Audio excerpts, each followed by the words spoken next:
आज की वीडियो में हम बात करेंगे कि यदि किसी बच्चे के चार्ट को देखकर हमें ये समझना है कि क्या इस बच्चे को मेडिकल लाइन में जाना चाहिए या क्या ये बच्चा मेडिकल लाइन में जा सकता है, तो हमें उसकी कुंडली में क्या क्या देखना होगा। तो सबसे पहले तो हम ये जानते हैं कि यदि आपको मेडिकल लाइन में जाना है तो आपकी उसी फील्ड में एजुकेशन होनी ज़रूरी है, क्योंकि ये ऐसी लाइन नहीं है जिसमें आप बिना एजुकेशन के आ सकते हैं। तो इसलिए हमने कहा कि यदि आपके फिफ्थ हाउस का कनेक्शन आपके टेंथ हाउस के साथ है तो पहली शर्त पूरी होती है कि हाँ, आप इस लाइन में जा सकते हैं, क्योंकि आप उसी लाइन में एजुकेशन लेंगे, उसी फील्ड में एजुकेशन लेंगे तो आप उस फील्ड को बनाएंगे अपना करियर।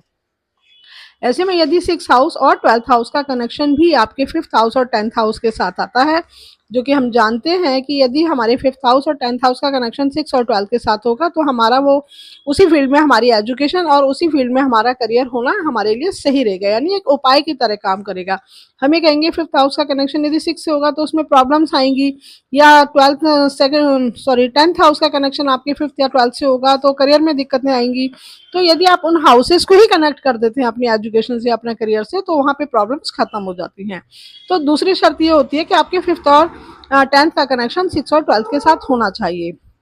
उसके अलावा हम ये मानते हैं कि हमारे मून और सन को, यानी जो हमारे मन और आत्मा के कारक हैं दोनों प्लैनेट, चंद्रमा और सूर्य, इनको पीड़ित होना चाहिए। पीड़ित होने का मतलब है कि इनके अंदर बहुत ज़्यादा सिंपैथी सिंपैथी से मतलब है बहुत ज़्यादा दुख पीड़ा नहीं होनी चाहिए कि किसी की तकलीफ को देखा थोड़ा सा और खुद तकलीफ में आ गए, खुद टेंशन में आ गए। तो दूसरों के दुखों को देखने की हिम्मत होनी चाहिए, यानी अगर ये पीड़ित होंगे तो हम ये कहेंगे कि किसी के दुख को देखकर ये लोग जल्दी से विचलित नहीं होंगे, बहुत ज़्यादा परेशान नहीं होंगे। तो थर्ड हमने देखा कि यदि मून और सन भी पीड़ित होते हैं, यानी पाप ग्रहों के प्रभाव में होते हैं, तो एक और शर्त पूरी होती है कि इन लोगों को बहुत जल्दी से किसी के दुख और पीड़ा को देखकर ये बहुत जल्दी खुद दुखी नहीं होते हैं। हाँ, ठीक है, उनके लिए कुछ उपाय करेंगे, दिमाग को इस्तेमाल करेंगे, लेकिन खुद एकदम से पीड़ा में, टेंशन में नहीं आ जाएंगे। साथ ही यदि हमारे फिफ्थ हाउस और टेंथ हाउस में क्रूर ग्रह होते हैं, यानी मैलेफिक प्लैनेट्स, भी कहीं ना कहीं टेक्निकल नॉलेज की तरफ आपको लेकर जाते हैं। तो इस तरीके से कुछ चीज़ें ऐसी होती हैं जो हम ये मानते हैं कि व्यक्ति को मेडिकल लाइन में जाना चाहिए। अब हम एक चार्ट के माध्यम से इस चीज़ को थोड़ा समझने की कोशिश करेंगे कि इसके अलावा और कौन सी चीज़ें होती हैं जिनके आधार पर हम ये कह सकते हैं कि हाँ, हम इनको सजेस्ट कर सकते हैं कि आप इस लाइन में जाइए, पर ये लाइन क्या वाकई इनके लिए बहुत ज़्यादा फेवरेबल रहेगी, या क्या ये इस लाइन में जा सकते हैं। क्योंकि दो अलग अलग चीजें हैं, एक जाना चाहिए, एक जा सकते हैं। जाना चाहिए तक ठीक है, लेकिन उसमें ये कितना कर पाएंगे उस चीज को भी हमें समझना होगा। तो ये मेष लगन का चार्ट है, जिसमें हमने देखा कि टेंथ हाउस में बुध, सूर्य, गुरु और राहु बैठे हुए हैं। तो हमें जानते हैं, और यहाँ पर हमें फिफ्थ हाउस और टेंथ हाउस का आपस में एक्सचेंज नजर आता है, यानी tenth Lord Saturn fifth house में है और फिफ्थ लॉर्ड सन टेंथ हाउस में है। तो पहली शर्त हमारी पूरी हो गई कि फिफ्थ और टेंथ का कनेक्शन हो गया। फिर हमने बोला कि हमारे जो सिक्स और ट्वेल्थ का कनेक्शन है वो हमारे फिफ्थ और टेंथ से होना चाहिए। तो हमने देखा कि सिक्स लॉर्ड मर्करी और ट्वेल्थ लॉर्ड जुपिटर भी टेंथ हाउस में ही प्लेस्ड हैं, यानी टेंथ हाउस में उनकी प्लेसमेंट हो गई और फिफ्थ लॉर्ड उनके साथ हो गए, तो यानी दोनों के साथ ही उनका यहाँ पर भी कनेक्शन बन गया। तो हमने कहा ये भी चलो, सेकंड शर्त भी हमारी पूरी हो गई। थर्ड में हमने ये बोला था कि सन और मून हमारे पीड़ित होने चाहिए। तो हमने देखा सन यहाँ पे राहु केतु के साथ प्लेस्ड है और जो मून है उनके ऊपर सैटर्न का एस्पेक्ट है। तो हमने कहा यहाँ पर हमारी तीसरी शर्त भी पूरी हो गई। तो हम इनको सजेस्ट कर सकते हैं कि हाँ, आपको मेडिकल लाइन में जाना चाहिए, आपके लिए अच्छा रहेगा। लेकिन अगर हम ये देखें कि हाँ, ये कितना अच्छा कर पाएंगे, तो उसके लिए मेडिकल लाइन का एक सबसे जो इम्पोर्टेंट नियम है वो ये कहता है कि आपके जुपिटर का कनेक्शन, अब ऐसे में जुपिटर आपके पॉजिटिव प्लैनेट है, नेगेटिव प्लैनेट है, कारक है, अकारक है, यहाँ हमें उस तरीके से नहीं समझना, उनका प्रभाव कम ज्यादा रहेगा वो जरूर हम ये मानेंगे कि अगर ये कारक होकर आपके लगन को प्रभावित करेंगे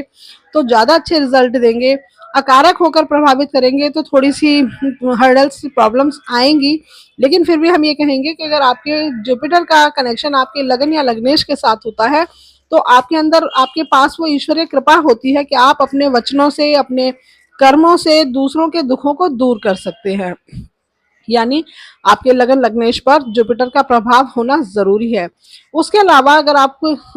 मेडिकल लाइन में जाते हैं और वहां आप अपनी एक पहचान बनाते हैं तो आपके एक अच्छे स्टेटस होने का हमें कुछ सिंबल नजर आना चाहिए कि हाँ, दिख रहा है कि आपके चार्ट में कि आप एक अच्छी पहचान अपनी बना पाएंगे। तो ऐसे में या तो आपका नाइन्थ हाउस बली हो, यानी भाग्य का सपोर्ट आपको बहुत ज्यादा मिल रहा हो, या आपका टेंथ हाउस बहुत ज्यादा बली हो, यानी स्टेटस दिखाई दे रहा है कि आप एक अच्छा स्टेटस कमा पाएंगे, या 11th हाउस आपका बहुत ज्यादा बली हो, दिख रहा है कि आपको जीवन में गेन्स जरूर होंगे, बहुत ज्यादा होंगे, या आपका 5th हाउस बहुत बली हो, जो कि दिखाए कि हाँ आप एक अच्छी एजुकेशन ग्रहण करेंगे। यहाँ पर हम ये देखते हैं कि लग्नेश 9th हाउस में है, जो कि फायरी साइन के प्लैनेट होकर, फायरी मतलब तत्व के प्लैनेट होकर फायरी एलिमेंट में ही वो प्लेस्ड है, तो एक बली स्थिति है। यानी लग्नेश का भाग्य स्थान में जाना, मित्र राशि में जाना, सेम एलिमेंट में जाना